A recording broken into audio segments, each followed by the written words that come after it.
I was with Flagrant the first time I did Schultz and them podcasts. Now, Schultz and me are really, really, really good friends. And we were talking about my relationship with the church because I have a cross on my face. I'm a man of faith. I'm very public about it. Smoke weed. I also do a lot of things that don't look godly, right?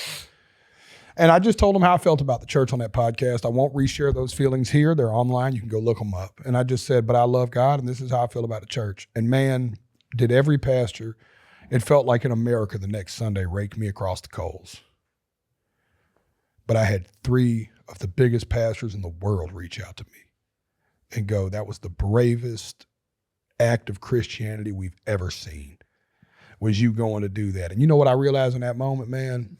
Man, what God's got for me, he's sending, baby. I don't know what, if them other dudes didn't come, they wasn't for me, and that's fine. God put me where I'm celebrated, not tolerated. That is my request. Put me where I belong.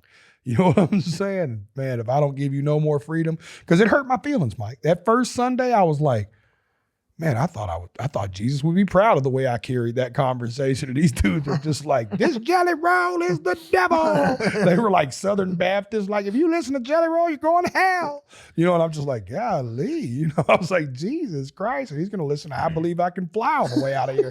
You know what I'm saying? I'm the bad guy, you know? But so just know that, man. Don't worry, man. That shit is like, it ended up working out in my favor because I ended up actually getting closer to God after that. Yeah, I picked up my Bible for the first time in a decade after that conversation. I started allowing a pastor to pour into me for the first time after a decade.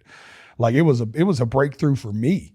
So on the other side of all that pain and all that pissiness I felt, and the fact that there's still on average like 20 or 50 churches a Sunday that talk about me in a bad way, that's just part of it. Dude. Sounds like Waterboy, the movie Waterboy. Yeah. Foosball's the devil, Bobby. Yeah, they got your picture on the, they have your picture on the wall in the church. Like, this is Satan right here.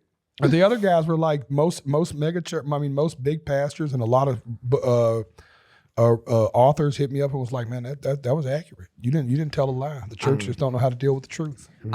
I'm a little confused how like sometimes with certain sects of religion, sects SECTS,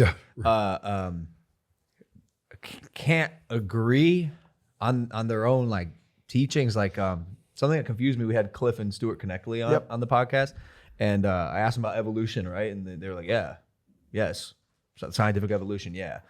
And when they said that, I was actually surprised because most Christians I know seem to not believe in evolution, and these guys who are like really knowledgeable and like devout, you know, good dudes who practice their craft and are the best at it, said the opposite of what I thought like traditional belief was. You know, these are 2 guys that are revered by Christians and Catholics. I don't want to mess up which is which and the denominations that look up to them, but they posted the clip on their Instagram as well as saying it on the podcast. And you know, when I saw it, I was surprised because they were speaking directly to an audience that a lot of them don't agree with their opinion.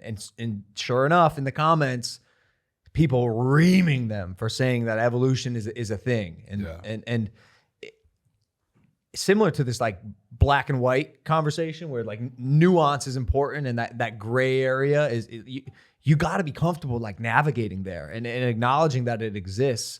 But with religion in particular, there's just like a lot of that. Like it's like almost like, I mean, maybe a shitty comparison as well. Like parenting, like there's like an imperfect science. And I think there's like an intuition that I don't know, like follow the teachings that make you feel the best, the most fulfilled, and that make you feel like you are having that conversation with God. Yeah, and for sure. Whatever works for you. Yeah, man. Like whatever gets you in touch with a higher plane. So whatever gets you outside, because there's a lot of it to me is just getting outside of yourself. Just admitting that there is something greater than you. If not, we're stuck in a real narcissistic loop by default. Nihilist. You know what I mean? It gets real murky waters there. And it's like, but my deal is, first of all, nobody hated religion more than Jesus. Really? Period. No, absolutely not. No, not a figure ever in history has hated religion more than Jesus did. Why? He thought it was just a complete kind of a sham. He thought they had turned the temple into a merchant. They thought it was more of a money gag than it was. I'm not telling you nothing the Bible don't say about Jesus, for the record. Go do your own research, come up with your own ideals, and you know that's what I did. I read the same book everybody else read. Maybe they read it different. I don't know. Hey guys, if you like that clip, hit the subscribe button. And if you want to see more zany clips, click the video right here.